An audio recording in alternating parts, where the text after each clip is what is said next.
2 ராஜாக்கள் 18ஆம் அதிகாரம் அதனுடைய 4வது வசனத்தை வாசிங்க. அவன் மேடைகளை அகற்றி சிலைகளை தகர்த்து விக்கிர தோகப்புகளை வெட்டி மோசே பண்ணியிருந்த வெண்கல சர்ப்பத்தை உடைத்து போட்டான். அந்நாட்கள் மட்டும் இஸ்ரவேல் புத்திரர் அதற்கு தூபம் காட்டி வந்தார்கள். அதற்கு நிகுஸ்தான் என்று என்ன செஞ்சானா பேரிட்டான். 2வது, விளக்க வேண்டியதை விளக்குங்கள். அல்லேலூயா. மோசேயின் நாட்களில அந்த வெண்கல சர்ப்பத்தை அவன் உண்டு பண்ணதற்கு காரணம் என்ன? ஜனங்களை தேவன் பாதுகாக்கும்படியாக. அல்லேலூயா. ஆண்டவர் அநேக அற்புதங்களை நம்முடைய வாழ்க்கையில செய்கிறார். ஆமேனா இல்லையா? ஆண்டவர் நமக்கு நல்ல வேலையை தருகிறார். ஆமே. ஆண்டவர் நமக்கு நல்ல குடும்பத்தை தருகிறார். ஆமே. ஆண்டவர் நமக்கு நல்ல பிள்ளைகளை தருகிறார். ஆமே. ஆனா பிள்ளைகள் என்னவா மாறிடக்கூடாது, விக்கிரகமா மாறிட. அதான் பிரச்சனை.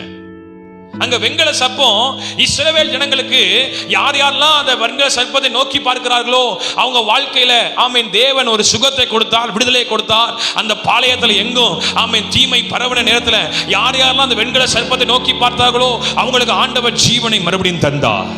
ஆனா இப்ப என்ன ஆயிடுச்சு, அவங்களுக்கு அற்புதத்திற்காக தேவன் கொடுத்த ஒரு வழி இப்ப தேவனை காட்டிலும் அது பெரிதாக மாறிவிட்டது. ஆமே. தேவன் நமக்கு அனுகூலம் பண்ணாமல் போவதற்கு காரணம் என்ன? தேவன் நம்மை ஆசீர்வதிக்காமல் போவதற்கு காரணம் என்ன? உலகத்தான் சொல்லுகிறது போல நாமும் சொல்லுகிறோம், செய்யும் தொழிலே எனது அதல்ல. செய்யும் தொழில் தெய்வம் அல்ல. செய்யும் தொழில் தெய்வமா இருக்க முடியாது. நம்மை ஆசீர்வதிக்கிறவர் பரலோகத்தில் இருக்கிறார்.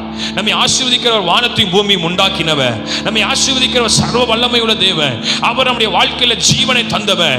அவர் நமக்கு ரட்சிப்பை தந்தவர். அவர் நமக்கு விடுதலையை தந்தவர். அவர் நமக்கு உயர்வை தந்தவர். அவர் நம்முடைய வாழ்க்கையில மேலான இடத்துல இருக்க வேண்டுமே ஒழிய அவர் தந்தது ஒருபோதும் ஆமென் அவரை விட மேலாக மாறிவிடக் கூடாது. அல்லேலூயா. யார் முதன்மையா இருக்கணும்? அல்லேலூயா. நல்லா கவனிங்க. விளக்க வேண்டியது என்ன செய்யுங்க?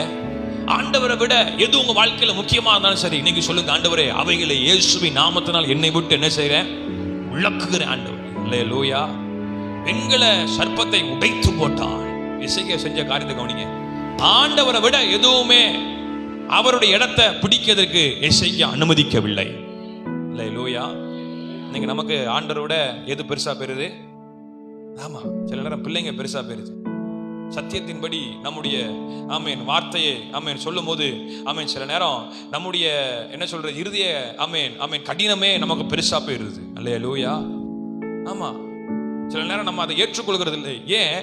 ஆண்டுடைய வார்த்தையை விட நமக்கு வேற ஏதோ ஒண்ணு எப்படி இருக்குது? பெருசா இருக்குது. நீங்க சொல்றேன், விளக்க வேண்டியதை விளக்காமல் தேவனுடைய நன்மையை நாம் பெற்றுக்கொள்ள முடியாது. ஆண்டவர் அனுகூலம் பண்ண விரும்புகிறார். நமக்கு ஆண்டவர் தம்மை எப்படி வெளிப்படுத்த விரும்புகிறார்? அனுகூலம் பண்ணும் தெய்வமா என்ன செய்கிறார்? வெளிப்படுத்த விரும்புகிறார். ஆமென். தேவன் சிலுவையில் உங்களுக்காக எனக்காக ரத்தம் சிந்தி ஆமென் தேவன் உங்களுக்காக எனக்காக மீட்பை தந்திருக்கிறது நோக்கம். ஆமென். அவரை நாம் முழு இதயத்தோடு முழு மனதோடு முழு ஆத்மாவோடு அன்பு செலுத்த வேண்டும் என்பதற்காக தான். ஆனால் தேவனை அன்பு செலுத்த வேண்டிய இடத்துல நாம் தேவனை விட்டு வேற எங்கேயாவது நம்முடைய கவனத்தை திருப்புவோமே ஆனால் அதுவே நம்முடைய வாழ்க்கையினுடைய ஆசீர்வாதத்துக்கு தடையாக மாறிவிடும். அல்லேலூயா. அதுவே நம்மை தேவன் விட்டு வெளியே கொண்டு போய்விடும்.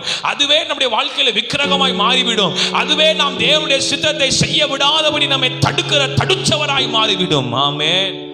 அல்லேலூயா. நீங்க சொல்றேன், விக்கிரக ஆமென் அந்த சிலையை எசேக்கியா என்ன செஞ்சானா? உடைத்தான். இன்னைக்கு சொல்றேன், என் வாழ்க்கையில் என்னென்ன உடைக்க வேண்டியது இருக்குதோ அதை உடைப்பதற்கு கர்த்தர் எனக்கு உதவி செய்வாராக. அல்லேலூயா. ஆண்டவரை விட என் வாழ்க்கையில எதெல்லாம் முக்கியத்துவமாய் நினைக்கிறேனோ அதை எல்லாவற்றையும் கர்த்தர் இப்பொழுது உங்களுக்கு நினைப்பூட்டுவாராக. அவர் உங்களுக்கு நினைப்பூட்டும் போதே சொல்லுங்க, ஆண்டவரே அதை எல்லாம் எனக்கு தந்தது நீங்க தான் ஆண்டவரே. எல்லாம் உம்முடைய கிருபையினால் எனக்கு கிடைத்தது ஆண்டவரே. அல்லேலூயா.